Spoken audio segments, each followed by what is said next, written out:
Welcome to our May 2025 State TA Day webinar.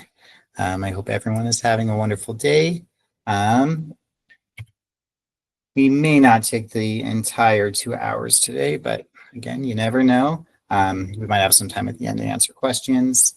And to kick it off today, we have Ivan Rodriguez, who's going to talk to us a little bit about the state of ratings. Thank you, Charlie, and thank you all for having me today. Let me see if I can share my screen with you.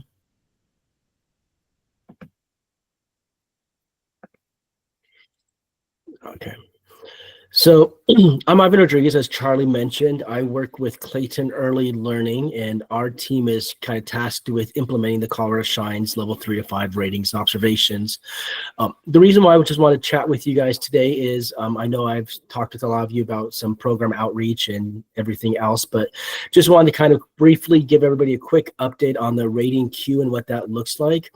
So the rating queue has been kind of completely cleared out except for a handful of programs right now.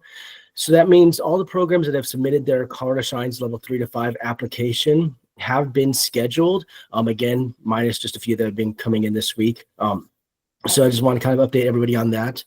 And then really wanted to update everybody about the Level 2 programs and what that looks like. So want to give everybody a quick little update. When a Level 2 program submits their application, we're really hoping that they're ready to rate, because right off the bat, we're going to give them a call within about a week to schedule their program for their ratings and observations. So ideally, if a program is submitting that application, pushing that button, we really are hoping that they're ready to rate. We're typically right now scheduling about 5 to 6 months out. So programs kind of should be ready to rate in that time frame. And with that 5 to 6 months out, right now, we're typically scheduling for December 2025 on out. That's where we have the most space right now. We are working with the state to reverse applications of programs that are submitted, but they're not ready to rate. So you might hear from some of your programs that my application is reversed, or that they called me and said that they're going to reverse my application if I don't get in the queue. The intent behind that is really to keep the queue down to a minimum and really schedule those programs once they do submit that application. We don't want a backlog in the queue as it was before, where we have 100, 200 programs waiting to rate. They're not sure when they're going to get scheduled. So right now, it's at a great place where if a program submits their application, let's say this week, they might not get a call until June with the holiday and everything coming up, with ratings being released. But ideally, when they get that call in June, we're probably going to be scheduling them for that December, January, early spring timeframe. So just so you guys are aware of what that looks like when it comes to programming. Prior to reversal, though, we are going to make multiple calls to the programs and follow up with emails as well. Typically, if we don't get a response, that application will request the state reverse that application. That really will take about 2 to 3 months. We're not calling them all within 1 week and reversing the application tomorrow, but we're kind of staggering out those calls and those emails just so that we can kind of see, well, were they closed? Are they busy? We leave messages. But after about 2 to 3 months in that queue, we're going to request that application be reversed, and then they can reapply when they're actually ready to rate. And I do see some questions coming up. I can get to those in just a minute as soon as I kind of finish this here. And the reason why I kind of want to just talk on the scheduling timeline so everybody understands why we're requesting programs submit their application so early is that, for an example, if a program has an expiration date of 11/30/2025, that's when their application expires, that rating month is going to be October. So they rate prior to their application, before the rating expires. That month of September, the month earlier, that's when that documentation and survey window opens. So the rating window is really a 2-month window. And then in August is when that orientation call will happen from the lead assessor to kind of go over the QRIS application, make sure everything is correct with that, making sure they have a correct number of observations and all. And so in July is really when those assessors are assigned their programs to plan their travel and get everything ready. The assessors travel across the entire state. Sometimes they need to book airfare. They need to book hotels. They have to kind of plan their schedule around. So that's why they need their schedules far enough in advance to do all of that. So as I mentioned, that's where right now, coming up on June, that's where we're going to be finalizing those schedules for those programs that are expiring at the end of November. So it is kind of a lengthy process before we kind of get them in there right now, just because the whole rating process kind of takes a little bit of time. Talking about level 2 outreach, like I said, I've been talking to some of you coaches and some of the different councils about level 2 outreach and how we can better support these level 2 programs. Right now, we're trying to schedule programs as far in advance as possible, as you kind of see. Part of the intent behind this is to really give these level 2 programs additional time to prepare. Many of them are going through ratings, obviously, for the first time, so they're not really sure exactly what to expect. We don't want to throw them in there and say, you're going to rate in 3 months from now, and you have no idea what's going on. So we're really trying to schedule them far enough in advance, something that works for their program, so they have time to adequately prepare and get everything ready for the documentation side, if they want to apply for coaching, and work with their coach to get ready for their ratings process. What we're really asking for is just some help from you guys by continuing to remind those level 2 programs not to submit their application until they're ready to rate. We're typically scheduling about, again, 5 to 6 months out. So programs really should be ready in that time frame if they're submitting that application. If a program is ready to rate and you know they are, you can definitely reach out to me. Sometimes we can add them in a little bit earlier, depending if we have drops. We're hoping not to have as many drops with more outreach to level 2 programs and getting them kind of all on the same page. So hopefully the schedules won't have as many drops, but we can definitely try to get them in earlier if you know they're ready to go. Kind of just to wrap it up, I wanted to just remind everybody that the Clayton team does host monthly Colorado Shines Q&A for programs and for coaches. That is followed by a PDIS Q&A that's hosted by the PDIS team from the state. We'd love to have any of you guys join us, ask any questions you have, any of your programs have. We send out reminders beforehand so you can submit the questions, and then we also have a Q&A while we're there with any questions that pop up at that time. So please, if you want to join us, let me know. You can definitely email me if you're not already on the list, or if you know any coaches that are new to your council that want to be a part of this. Please email me. We'll get them on that list. That way everybody's on the same page, everybody's getting the same information, and we could just better support all the programs out there. Again, I'm always available. Please reach out to me, reach out to the whole Clayton team. If you have any ways that we can better support you guys and all the work that you do in the field, that's what we're here for. We're here to help highlight all the great things the programs are doing and all the great work that you guys are doing with these programs. So please just let us know what we can do on our end to help you guys out. I know I said a lot pretty quick. I talk fast sometimes. So here's my contact information.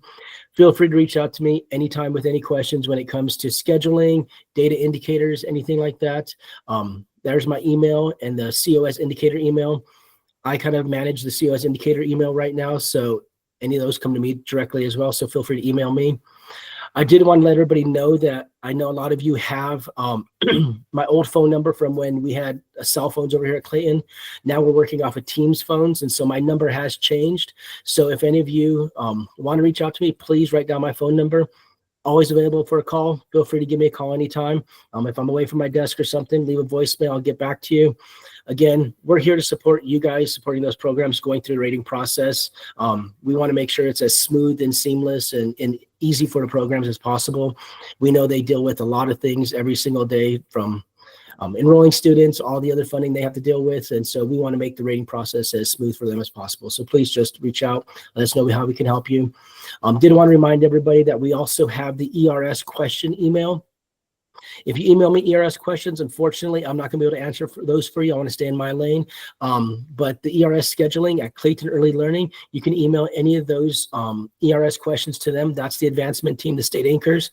They'll be able to answer any of those questions when it comes to what does a cozy corner look like? What kind of blocks do we need? What does this look like with time frames and scheduling for outdoor play or whatever it might be? That's your resource for that. So definitely write that down.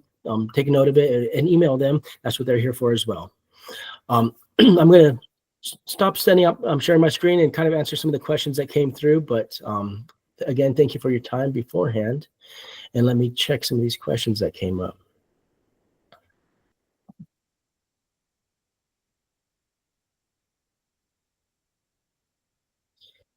Okay, so it looks like for the future, it would be a good idea for FFN caregivers can access the rating system. Yeah, I know, Christina, you and I kind of talked about that a little bit, about how maybe they can access that.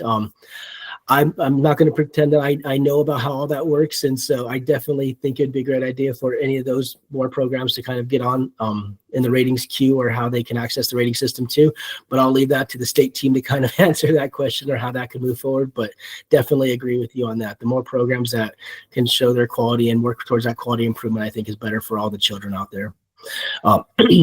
Emails are being sent out to apply 180 days before the rating expires. So programs do receive emails about 6 to 7 months before their ratings expire. They do receive 2 different emails letting them know that their rating is going to expire and that they need to apply that 180 days prior. After that, some of those programs may be moved to a different month if we can't get them scheduled. Right now, the assessment team, the team that does all the observations, they're going to be taking a little bit of a cut next year. As you know, budgets everywhere, cuts are everywhere.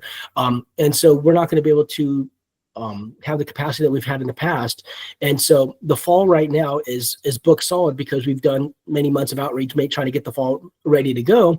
And then once we found out that they weren't going to have as much capacity as possible, the fall was already kind of booked, and we don't have a lot of space for those programs that are submitting their applications at the last minute right now for the fall. So yes, we definitely want programs to submit their applications 180 days before, or even earlier. I know that sounds like a really long time to submit an application before you're going through the process, but we really want to make sure we're trying to get them in the queue as quickly as possible. And they're not going to have the rating month change. If they submit their application 7 or 8 months prior to it expiring, they're not going to be moved up. They're not going to change the rating month. We'll just get them slated for their normal rating, and then we'll know that they have their spot saved. So can you clarify, should level 2 programs expect to wait that 5 to 6 month window, or will they rate right away? So they're not going to rate right away, because we don't have the capacity to schedule them and have them rate the following month or the following 2 months. As I kind of showed, and this question could have been before then, the whole rating process kind of takes several months to kind of develop when it comes to creating the schedules, planning the travel, doing those orientation calls, the rating window and all that opening.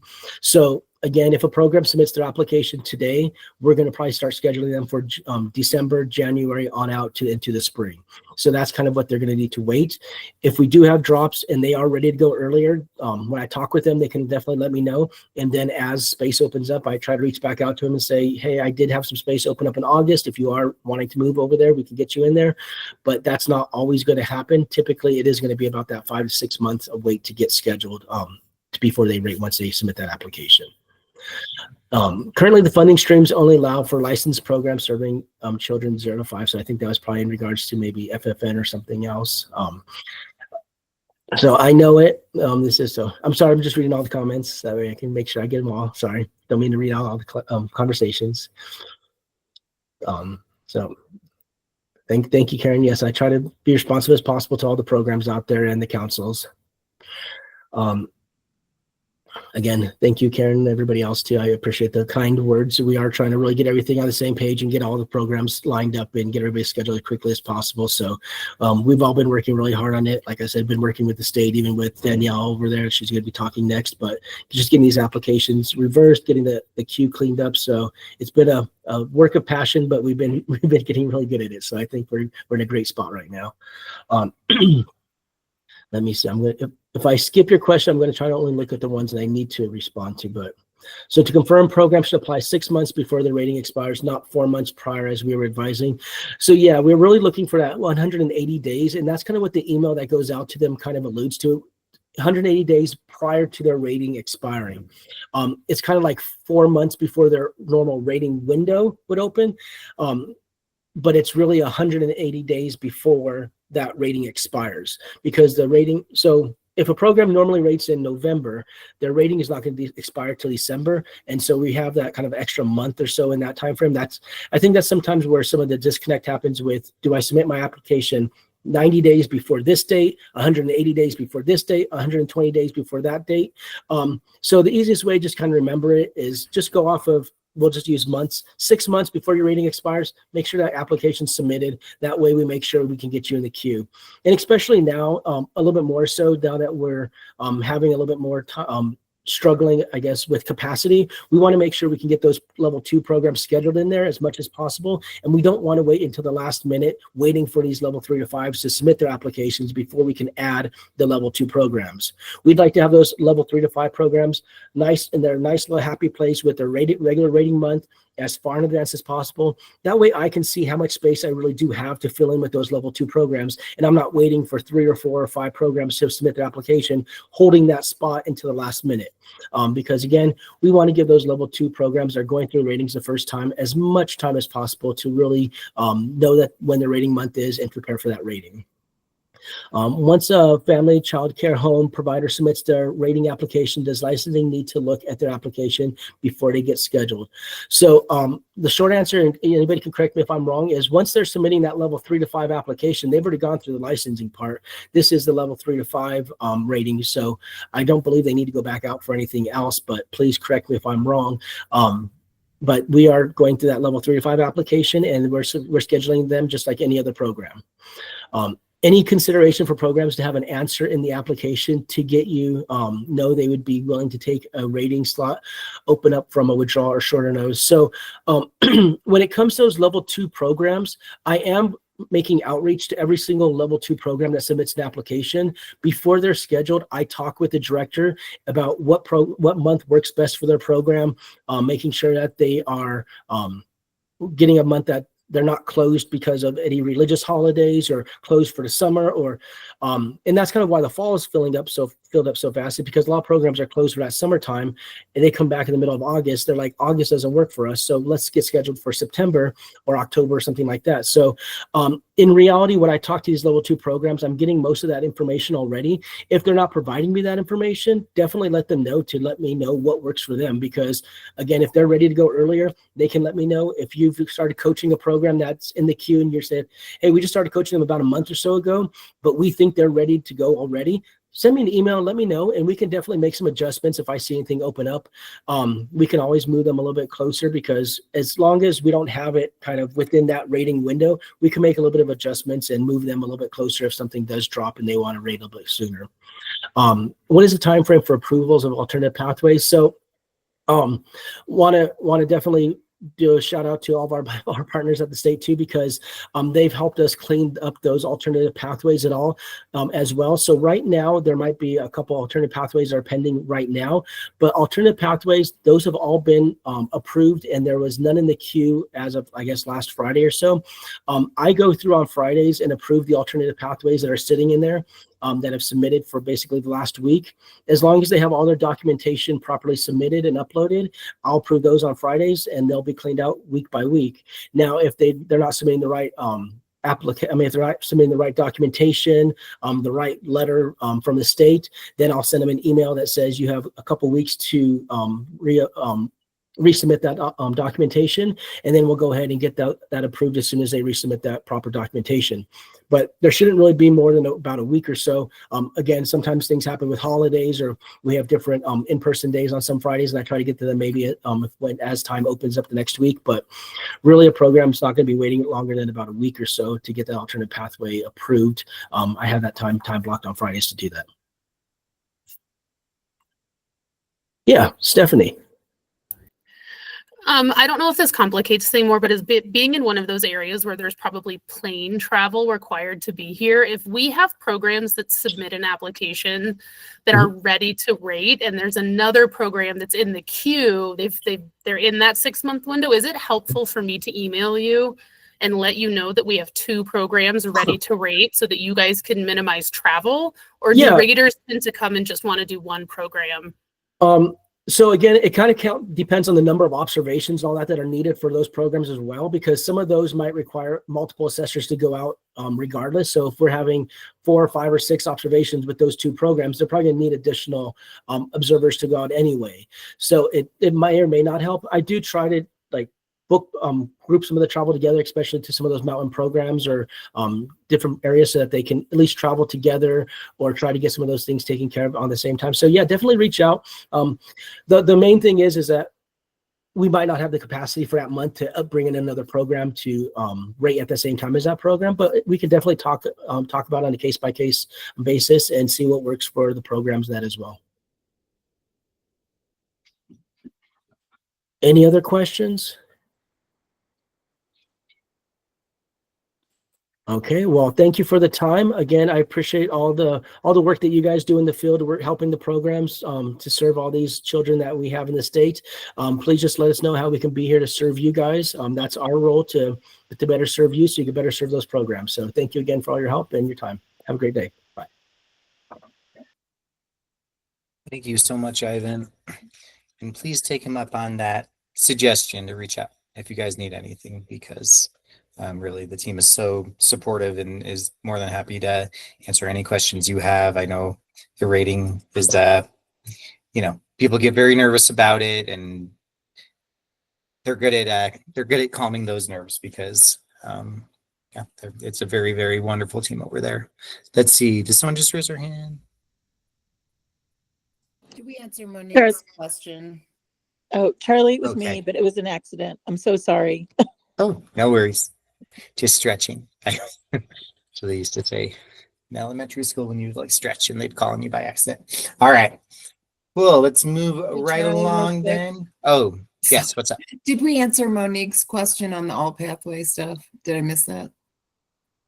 Yeah, I did. I let her know Oh, that sorry. I'm we sorry. review those on Fridays, Okay. unless there's like some kind of holiday or closure date, then I'll get to it the following week. But I have time blocked every Friday to review the alternative pathways that have come through. Thank you so much, and I course. apologize. Oh, no worries. And if there's ever like if there's an emergency or like a rate dropped and it's like that needs to be approved right away, just email the help desk. And I know Ivan's They can email me as well. Yeah, definitely. Yeah. I try to time block it so I just have all my schedule planned to do different things. But definitely, if there's every emergency with anything when it comes to ratings, if you email the help desk, give me a call too. Definitely here to help it troubleshoot any way I can as well. Cool. All right, Danielle, you are up. Thanks Hi, again, everyone. Ivan. Thanks, Ivan. My name is Danielle Santiago Berman, for those who do not know me. I am the quality improvement specialist working a lot of times on the help desk. Your response will be for me, and working a lot with the quality improvement module, who I lovingly called Kim. Okay, I'll just go through this quickly. You know I speak quickly. The Kim QIM office hours have been repurposed for June 12th and June 19th.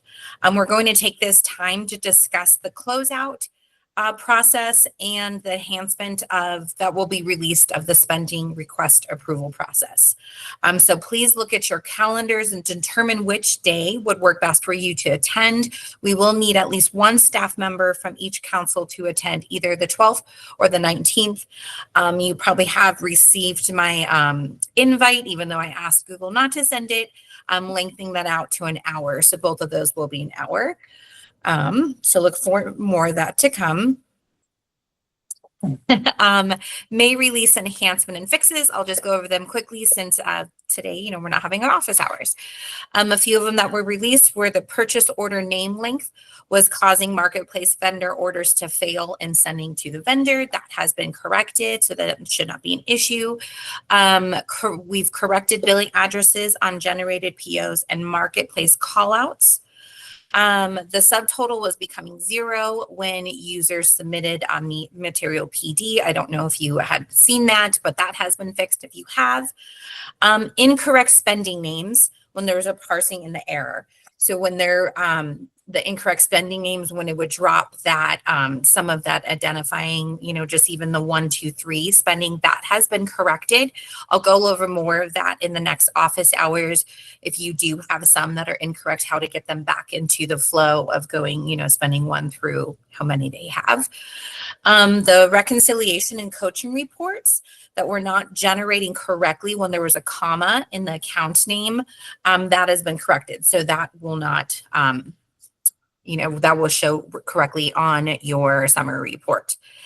Another one I wanted to show you really quickly, going back over the purchase order and the name lengths causing marketplace under errors. There's been a purchase order ID created. I'm going to share my screen and show you that really quickly. So it will still have the same spending name. So if you're looking within Salesforce, You will still see this spending name here. But what's getting sent over to vendors is this. So if you're reaching out to vendors and wanting to find an order, you can use this purchase order ID. And then still look in Salesforce in this, so that the spending name is still on there, but what's getting sent over to the vendors is this purchase order ID. So just wanted to show you that quickly. I'll stop sharing.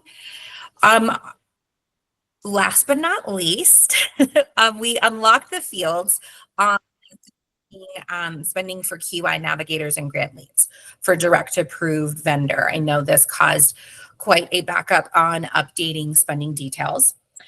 So we heard you and we got that unlocked. When we unlocked that, we did release the enhancement that was supposed to be released in the next fiscal year, and that is the spending request.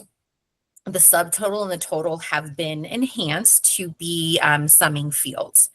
So the subtotal is calculated by summing the individual spending details, and the grand total is then determined by adding extra fees and taxes and subtracting any discounts from the subtotal. I'm going to share my screen because I know that was a mouthful.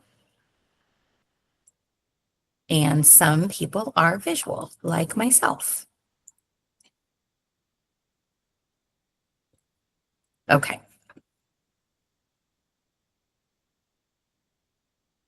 So the subtotal used to not be a locked field, and you could update the subtotal and the total directly. That's no longer where you'll update it. So this subtotal is going to be calculated from the spending details.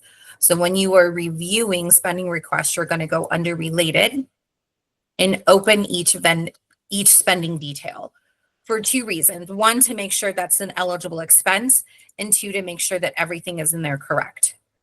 So the item, unit, or price is an unlocked field. You put the price in here and then the quantity. The quantity and the price then will update the spending detail total. So if I wanted to change this to 2 because they actually had 2 instead of 1, I will update that. And then now that spending detail is $4, and that will pull over to the summary page, to the subtotal. So that updated the total from 6 to 8 because they increased that. So you'll update on the spending on spending details, and that will give you your subtotal. If you get an invoice that has any shipping or additional fees, you can put it in here. I'll add $1 as an extra fee. And then that will update the total request amount. The same thing with discount. If we put a discount in here, it's going to then subtract from this total request amount.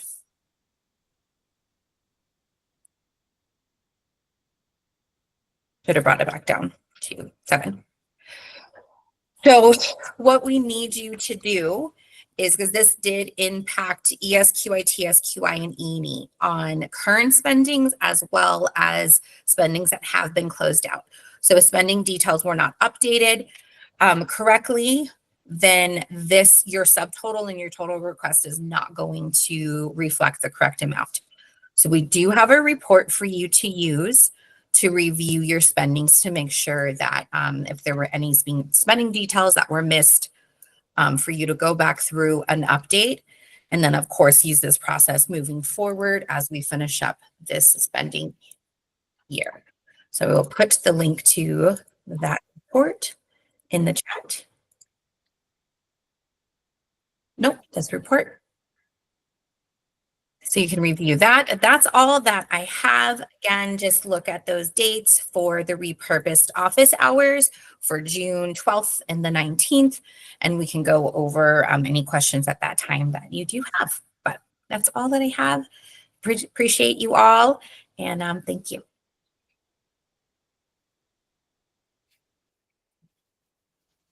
Thank you, Danielle.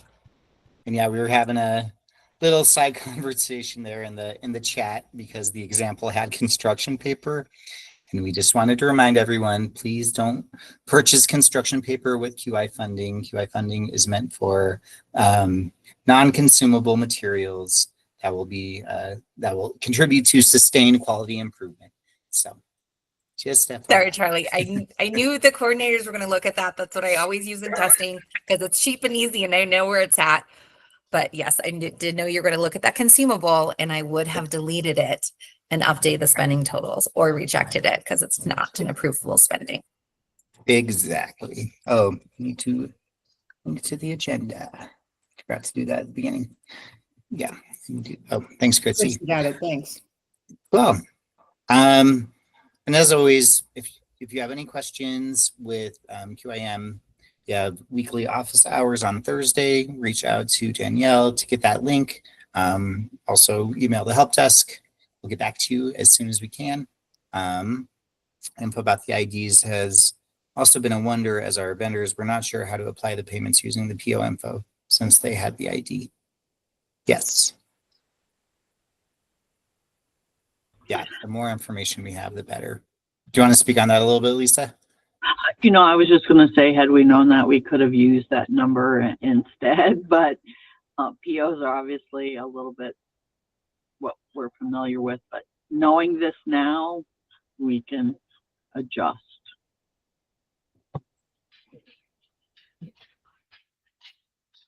Awesome. And these are recent updates too, Lisa, so we're all learning together, making the adjustments as we go. Yeah. We're definitely, oh, sorry, go ahead. So,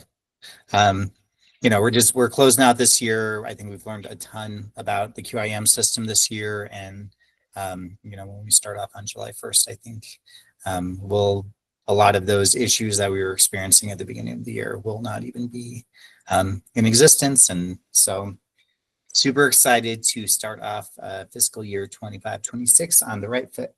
All right, let's see, Christina. Thank you, Charlie. There. Thank you. Good to see you. Hello, I'm Christina Herman, the FFN administrator of the Colorado Department of Early Childhood. I'm pleased again to invite you to the FFN Advisory Council meeting for on the 12th of June from 6 to 8 p.m. I will share with you the details of the invitation. The last meeting, we discussed about the importance of supporting the mental and emotional well-being of the caregivers. And in this meeting in June, we will discuss the importance of working with children with special needs or different abilities. We are going to ask about benefits, barriers, and needs to complete our next report. I will also share the invitation for the FFN newsletter. And this is very important, is how I trying to communicate with FFNs, and is the best way all of us, we can share information with them. Also, we have a FFN program office hours where I can help the FFN to anything they need. As always, please spread the word with the FFNs you can know, because they are the bone of my program. Thank you.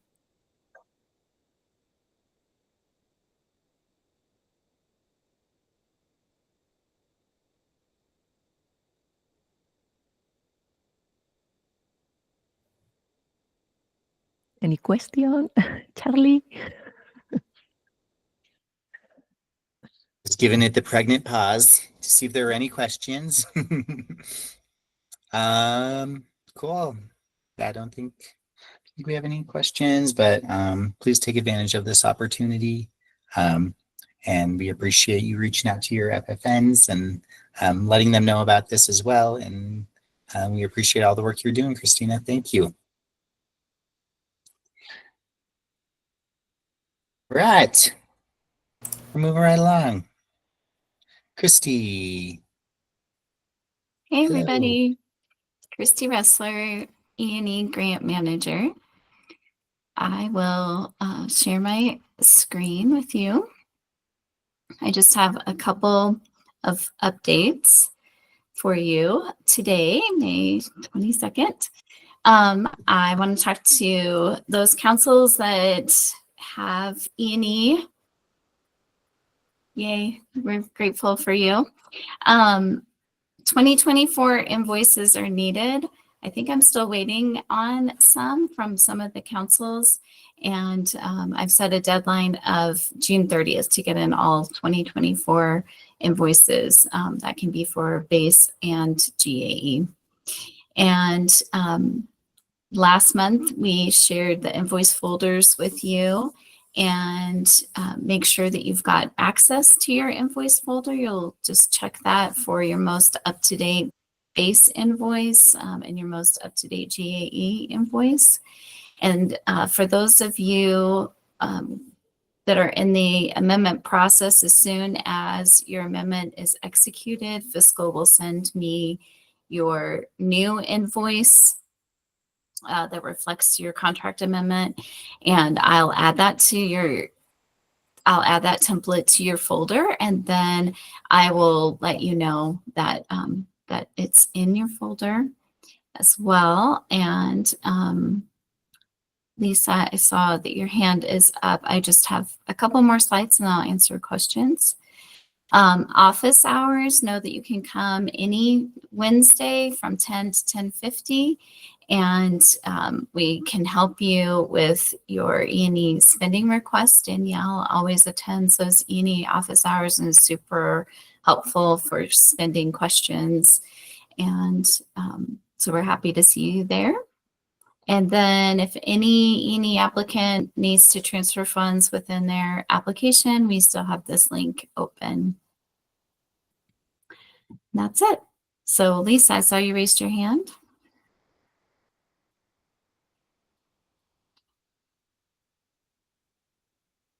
Maybe not. Was I seeing things? I saw it too. Okay. Lisa Jansen Thompson, right? Is Yes. who you were Thought looking so. for. That's what I thought I Yes. saw. Okay. That's all I have. Thank you. Thanks, Christy. Alrighty. Let's see. We have some special guests from the Urban Institute on today. We're going to talk about some consultative roles.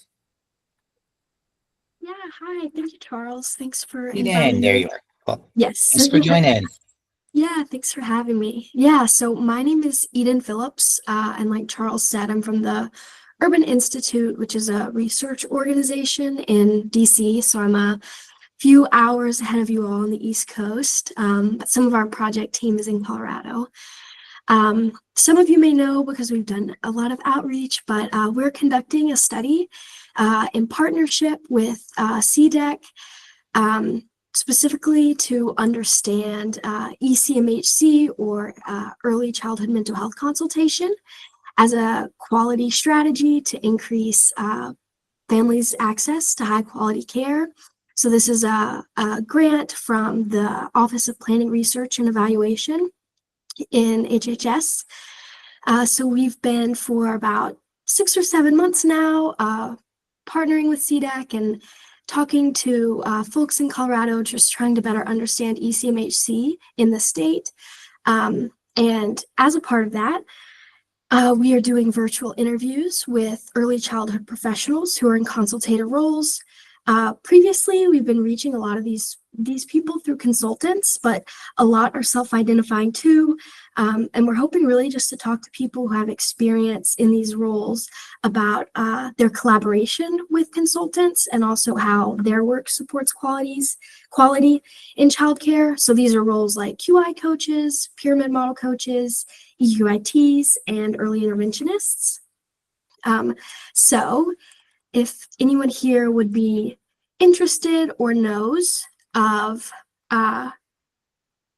someone who may be, I have a link where we're gathering contact information, and we'll send an email with more information about how to schedule an interview with the study team. I put the link in the chat here. And just as a note, we'll have a $75 gift card as a thank you for your time. Yeah, so we look forward to speaking with you, and thank you again, Charles, for the time. And let me know if you have any questions.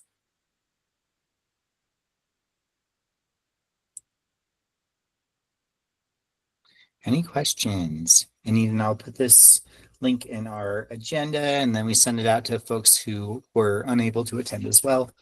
So yeah, it will be there. Thank you.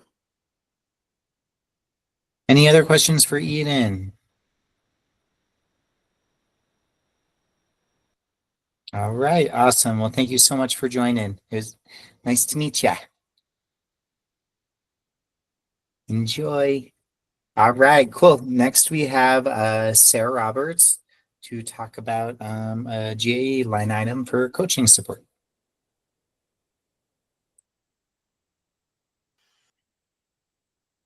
Hello, everybody. Hopefully, is my screen sharing? There it goes. Okay, now I see it. All right, so it is that magical time again where I get to say, hey, I have some money if anyone would like some for their coaches. So once again, we have $75,000 that we can use to split between all of our councils that request funding. These requests would be from July 2025 through June 2026. And these allowable items are for credentialed coaches. So this can be ongoing professional development opportunities, materials for PD, mileage to go to those PDs, hotel stays, and then if you have reflective supervision needs to be met, you can use the funds to cover a reflective supervisor to provide reflective supervision or consultation to your coaches. The first round of requests is due by June 16th. And I would appreciate one submission per council, unless your council has more coaches than will fit in our questionnaire. I know some of our larger councils like Douglas and Denver have more coaches sometimes than what fit in the boxes. I will let everybody know June 30th if what they've requested has been awarded, and then other funding will be available after June 30th. We always have a little bit of movement towards the end of the year of funds that people have not been able to spend down. So know that if you get halfway through the year and you're like, oh my gosh, we really could use this for our coaches so we can have someone come out and re-rate them or re-reliable them, then, let me know and we'll see what we can figure out. So this here on this is going to be the request form and then the business rules for what you can use these funds for. But please know if you have any questions, please reach out.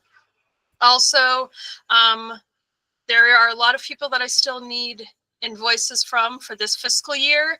So please, please, please get them to me as soon as possible, so that if there is any funding left, we can redistribute it to other people who have been asking for some funds. So again, if you need funds for next year, fill out the request form that's in the slide deck. The slides are linked in the agenda, so you can find the link there. And if you have any outstanding invoices, please get them to me as soon as possible, or get them to OnBase so they can get to me. Any questions or wonderings? Yes, Randy, you can use them for recertification for ERS tools. That's great news.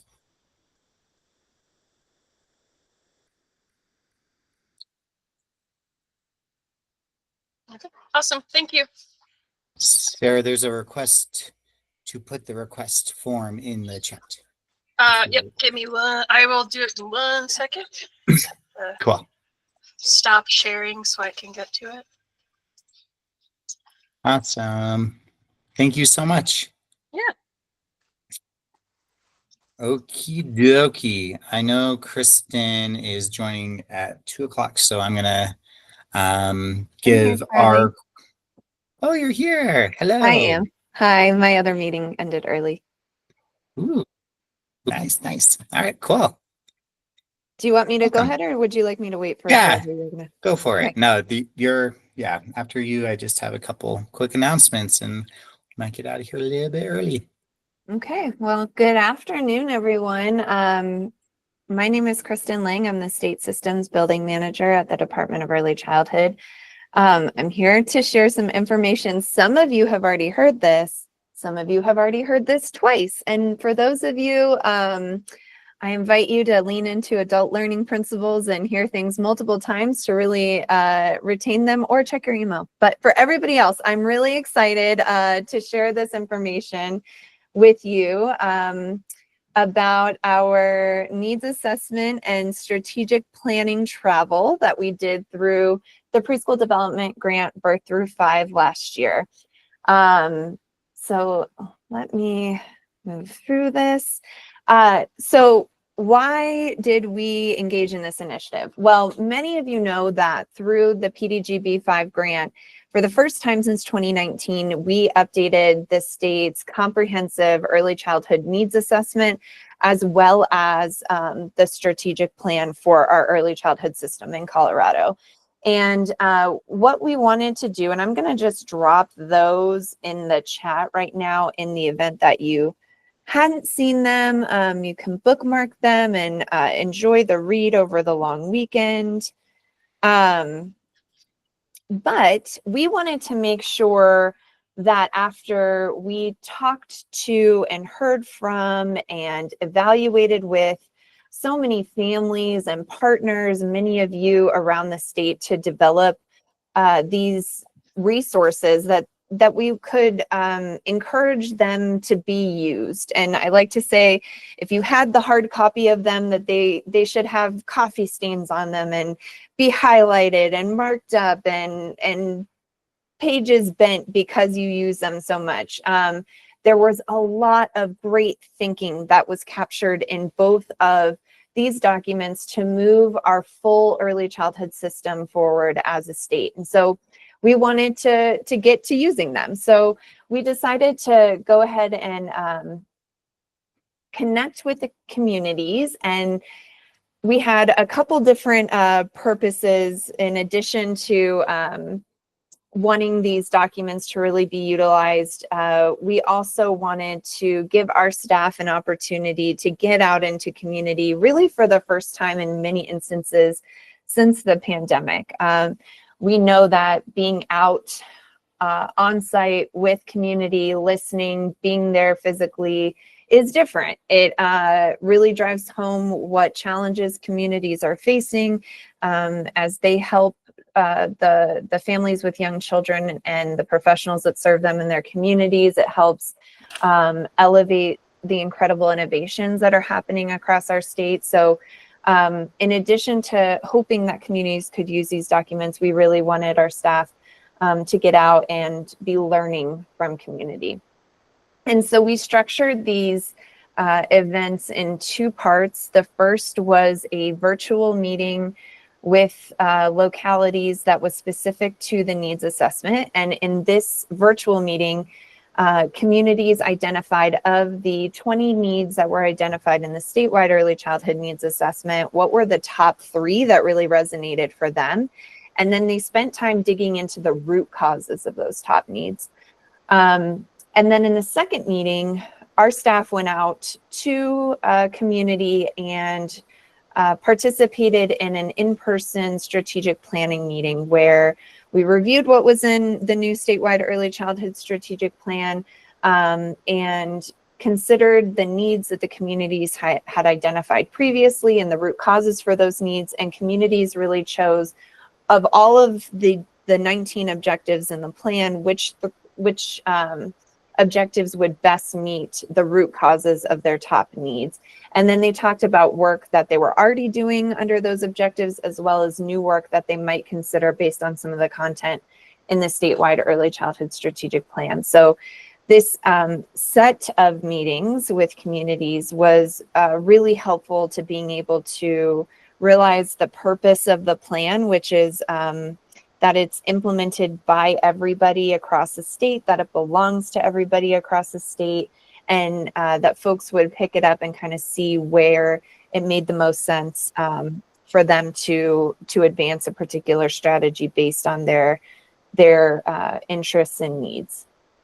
So before I jump into what we learned from that series of events, I wanted to hit a few high-level statistics. So from June to November 2024, we had 18 CDEC staff. These are PDGB-5 leads from across the department, all sorts of units that participated in the travel. We went to 13 different locations, and at those 13 events, we had participants from 36 counties because we would draw from neighboring counties in terms of participation.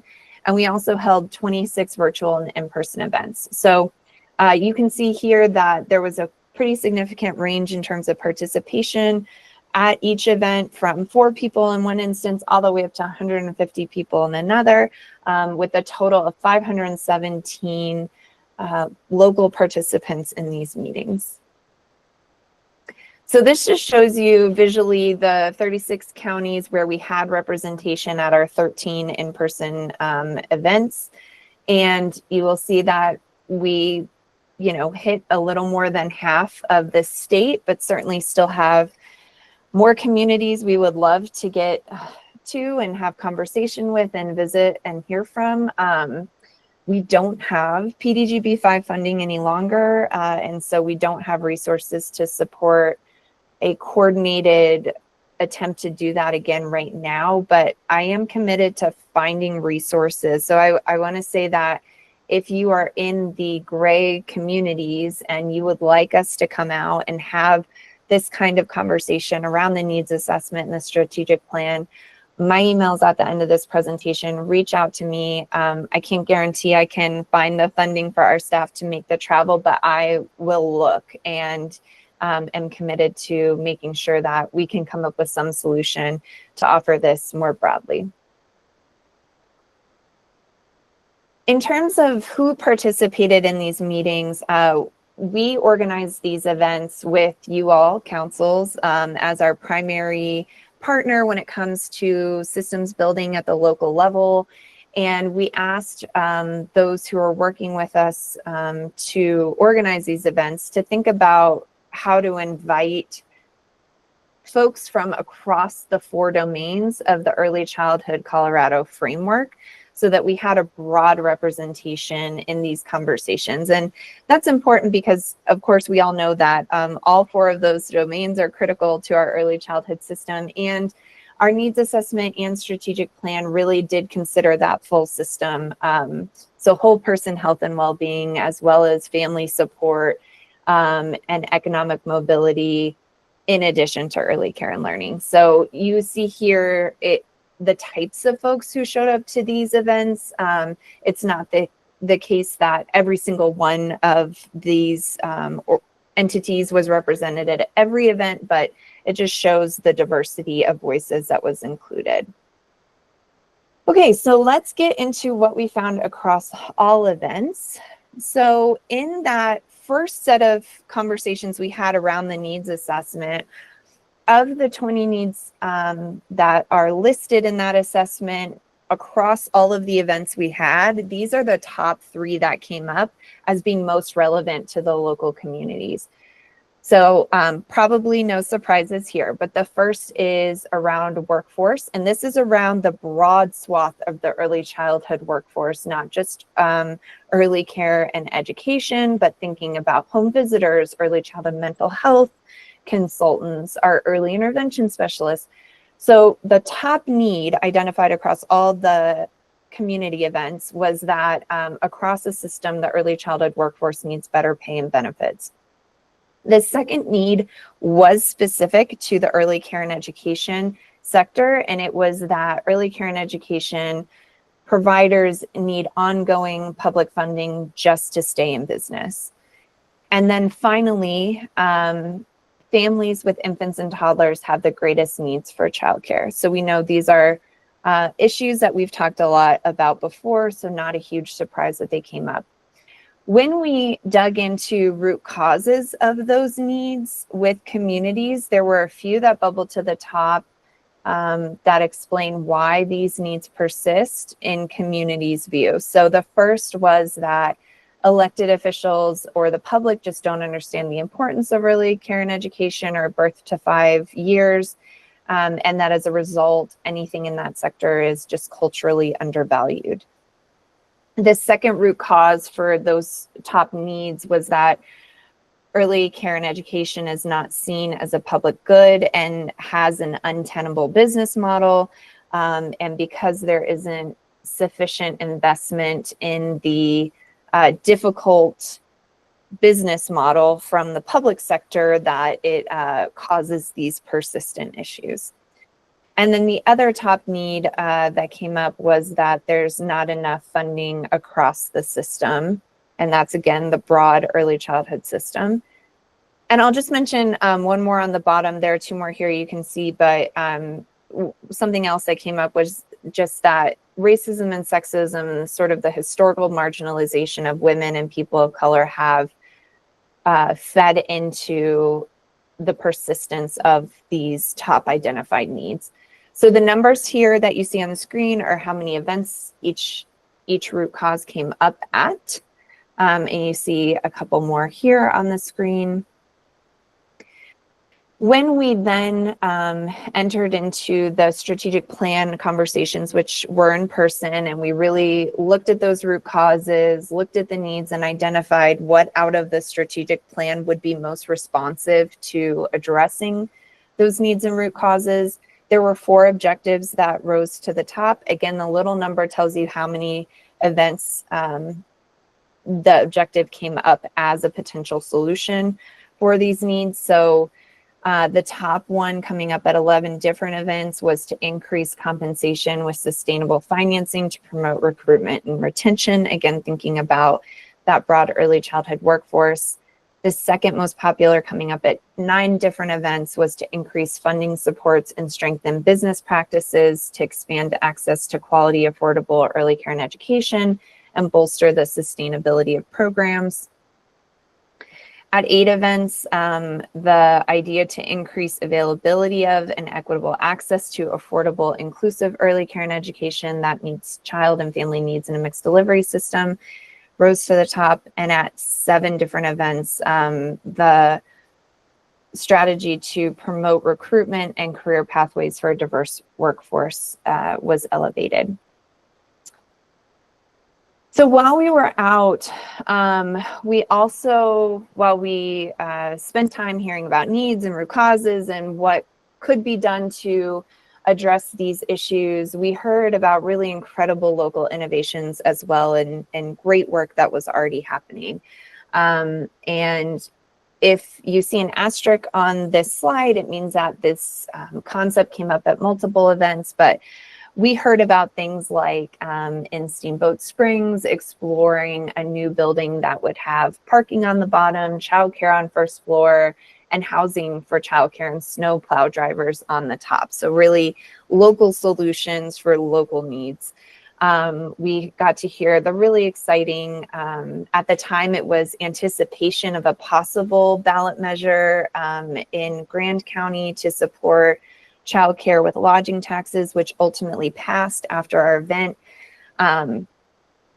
We also heard about several different programs to offer tuition assistance to families who are struggling to pay for childcare. So a local version of subsidized childcare. And then you see a few other one-off really neat innovations we heard about, like high school programs for teen moms that also address infant and toddler needs. And I will say too, it was exciting to hear or see the first EC Innovation Summit happen in Northern Colorado, which was a collaboration between Boulder, Larimer, and Weld's Early Childhood Councils. So it was just awesome to hear about all of the incredible work you are doing in your communities every day. So throughout the process, we gathered feedback both from our CDEC staff who traveled, as well as at each event, we surveyed the participants. And then we also had a follow-up conversation with sites who were interested in having that conversation 6 months after we visited, just to check back in on whether they were continuing work that they had planned for during these events and how things were going in their community. So wanted to share some of those insights with you. Insights from our own staff. There was just incredible appreciation for how advanced and sophisticated you all are in your approaches to early childhood systems building. It reiterated for us how we need to make sure we have the channels open to continue learning from you and elevating the great work that you're doing. So thank you. The next insight really was that access and funding are challenges both in urban and rural communities, but rural areas have additional needs. So what we really walked away with was a deeper understanding, particularly in rural communities that don't have a resort nearby, how severe some of their issues are in terms of transportation or food insecurity. We heard about communities in the mountains where when certain passes close, they have a hard time, families have a hard time accessing nutritious food because it can't come into the community. We heard about the difficulties with lack of major employers, lack of providers, where in communities that have a strong emphasis on agriculture, it's really critical for at least one person in the family to have access to benefits, which makes it difficult to recruit that person into a field that typically doesn't have access to benefits. Like we know the early childhood field, unfortunately, tends not to. So I think for us, again, being out in community and hearing and just listening and seeing just drove home the different challenges across the state. And then the last thing that we realized is that collaboration across sectors definitely is key to moving forward, but it is sometimes difficult to avoid competition given limited resources in local communities. And so, you know, thinking about how we can continue to promote opportunities where there's cross-sector work that can support everybody toward a common goal from the state level. These are some statements from participants in the communities that came from the feedback forms.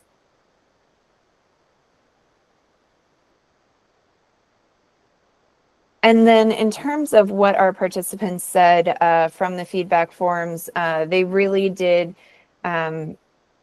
on the whole, appreciate the needs assessment strategic planning events. So they gave us an average 4.5 out of 5 on the evaluations. We're excited for that. And they were glad to have us out in community. When we followed up with folks 6 months later to see if they wanted to have a check-in conversation, and we wanted to share this deck with them first before sharing it more broadly. Obviously, the world had changed quite a bit. So we wrapped up this work in November. We were reaching out March, April. I think many of our communities had other things they needed to pay attention to. So we ended up talking and kind of closing the loop with only 5 of our original 13. But what we heard from them was interesting. I mean, certainly not surprising that because of the change in the federal landscape, the work that they had set out to do or were already doing has become obviously more difficult as even basic supports are being threatened. But they are on the whole continuing, as you all do, to innovate and solve your problems in a way that makes sense for your communities. So continuing plans for using those lodging taxes that did pass, considering ideas for property tax rebates for childcare programs, and thinking again about how to better connect local communities to share innovations in this particularly difficult time.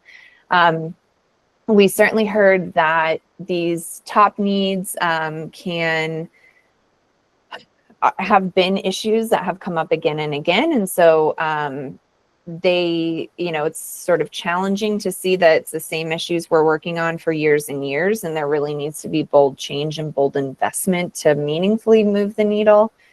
And then I will just say that in terms of our goals of utilizing the needs assessment and strategic plan, we certainly saw that communities continue to share those needs, share the strategies that they're working on within the strategic plan that address those needs, and that there was some benefit from the events to helping to align their community work.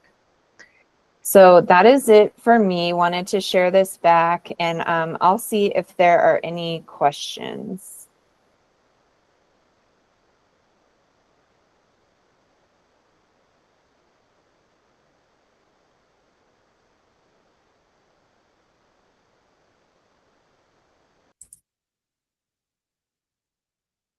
Great. Well, you have my email, so you can send me a question if you have one. And again, if we did not get a chance to make it to your community and you're interested in trying to figure that out, please reach out to me, and I will look under every pillow that we have around the CDEC to see how we might be able to make that happen, or we will stick to virtual. All right. Thank you. Thanks, Charlie. Thanks, Kristen.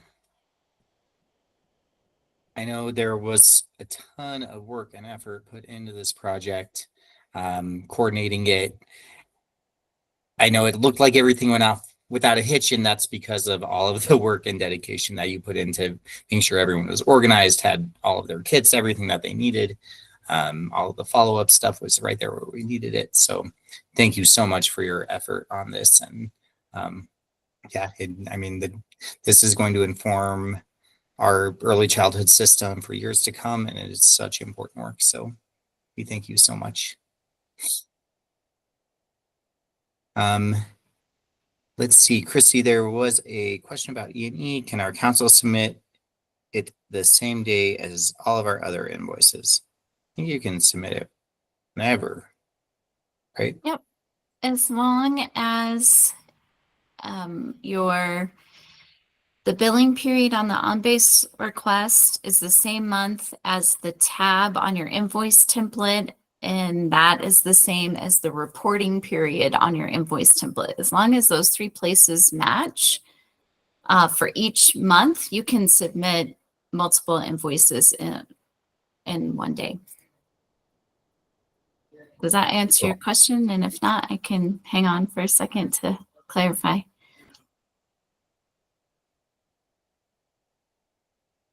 So I answer it, Megan. Yeah, I'm asking on behalf of Lisa. Her microphone wasn't working, so if it wasn't, I'll have her reach out. Okay. Speaking for the voiceless. Cool. All right. So I just have a couple quick updates that you should probably know about, but our fiscal year is ending June 30th. We're trying to get as much funding out the door as possible. If you look at your funding stream and if it doesn't look like you're going to be spending your full amount of funding, please let us know sooner rather than later, so that way we can try our best to repurpose it and reallocate it. We do have a report here in the agenda that shows you how much each program has remaining in their funding. And then just remember to look at your funding streams as well to see that remaining budget in there.